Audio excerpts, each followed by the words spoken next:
हमने अभी तक के देखा था हु के बारे में। हम हु का मतलब हम देख रहे जो।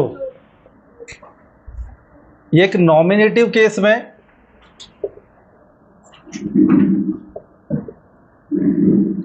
हमने देखा था हु का यूज जो के सेंस में, नॉमिनेटिव केस में सिंगुलर तथा प्लूरल दोनों के लिए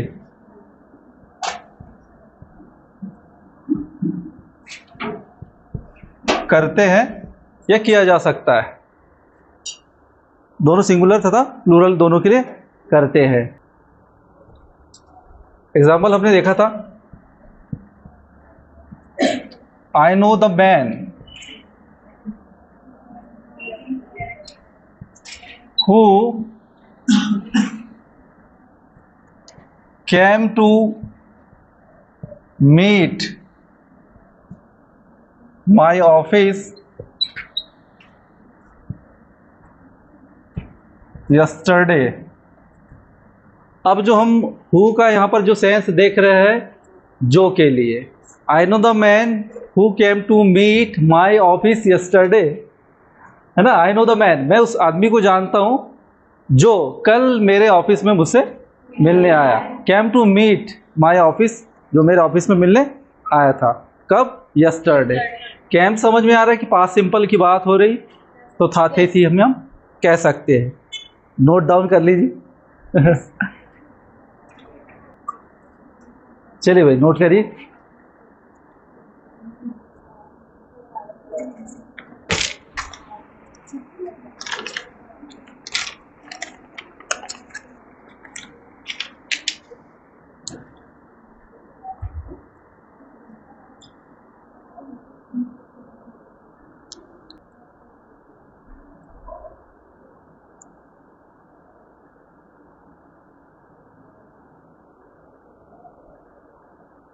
देखते हैं हम इसमें। ही इज द thief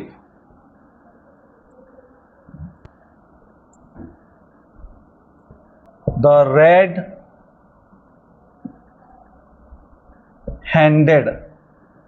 यहां रेड हैंडेड का मतलब होता है रेड हैंडेड का मतलब होता है रंगे हाथों पकड़ा जाना।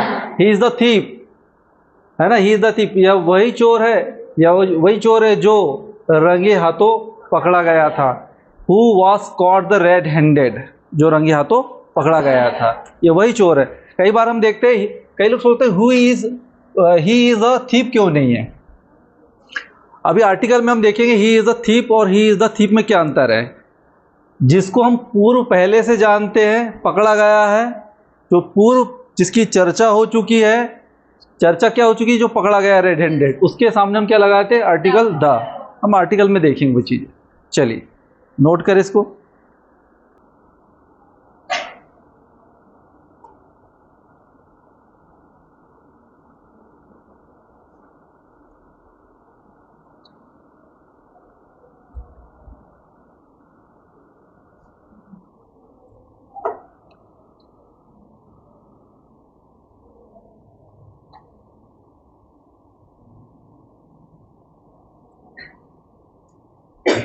ये तो देखिए सिंगुलर में यूज हो रहा है इसका, देख रहे हैं आप लोग सिंगुलर में।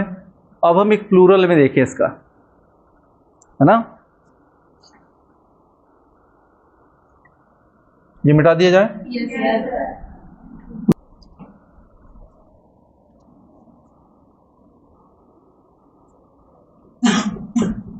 All the students, all the students who were came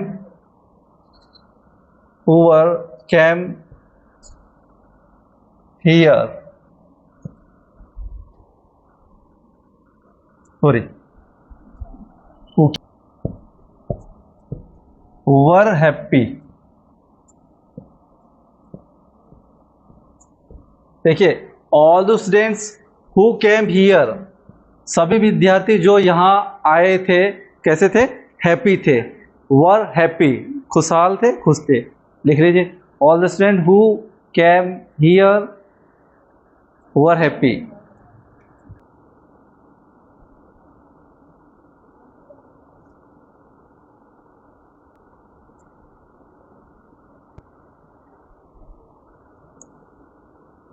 तो ये हु से संबंधित समझ में आया, जो एक क्या है? Relative pronoun. अब नेक्स्ट जो देखिए,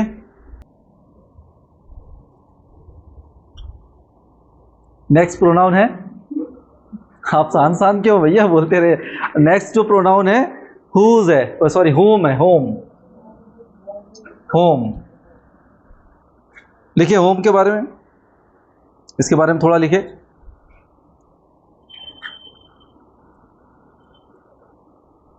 होम का प्रयोग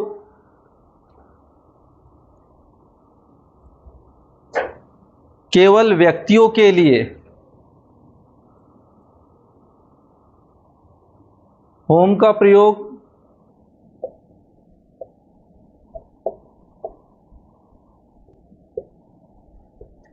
केवल व्यक्तियों के लिए,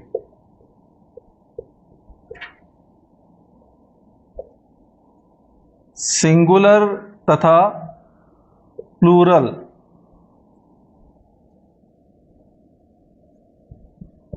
दोनों वचनों में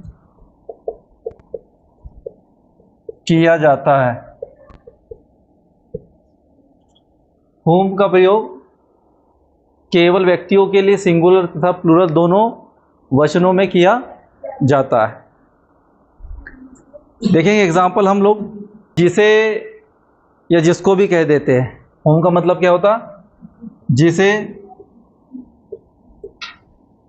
या जिसको के सेंस में भी कर लेते हैं। एक तो हम कहते हैं होम डू यू नो इन बैतुल। आप बैतुल में किसे जानते हैं? जब ये इंटरोगेटिव में होता है तो किसे होता है, लेकिन जब बीच में आता तो क्या कहते हैं? जिसे कहते हैं। क्या कहते हैं? जिसे कहते हैं। जैसे example, the man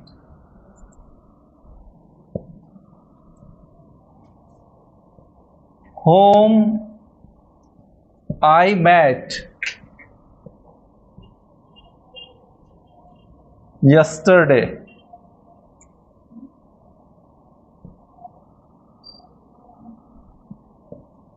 The man whom I met yesterday है ना?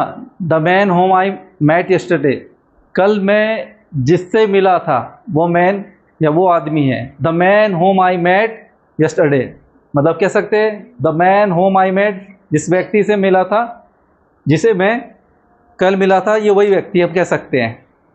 The man whom I met yesterday मतलब इस व्यक्ति से मैं, या जिससे मैं कल मिला था, ये वही मैन है जिससे मैं कल मिला था, ऐसा हम कह सकते हैं उसको।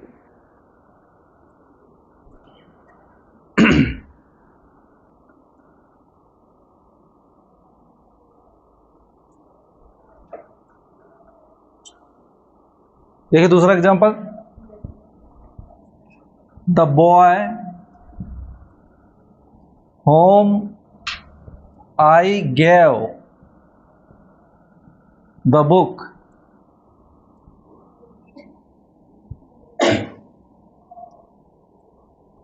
The boy whom I gave the book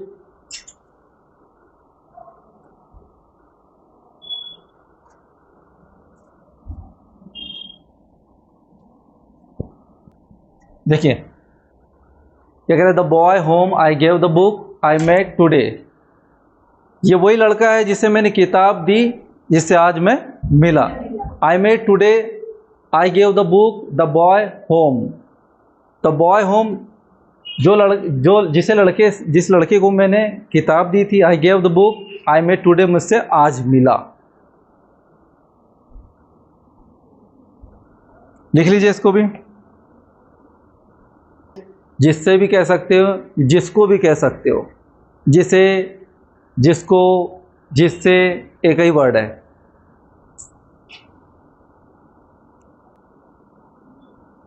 अगला रिलेटिव प्रोनाउन देखें।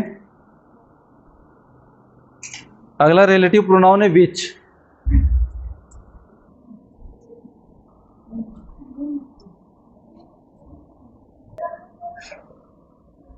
कैसा है?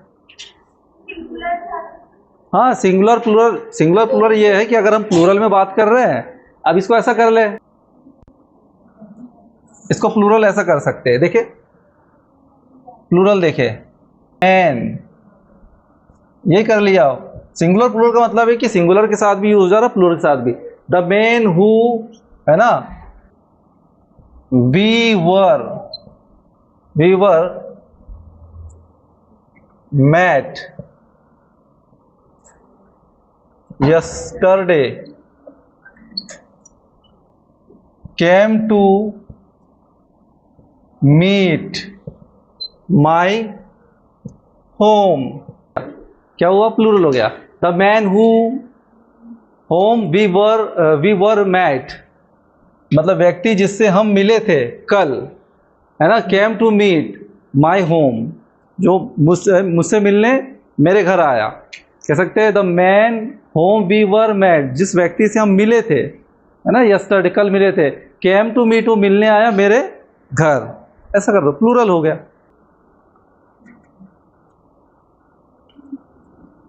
चलिए भाई।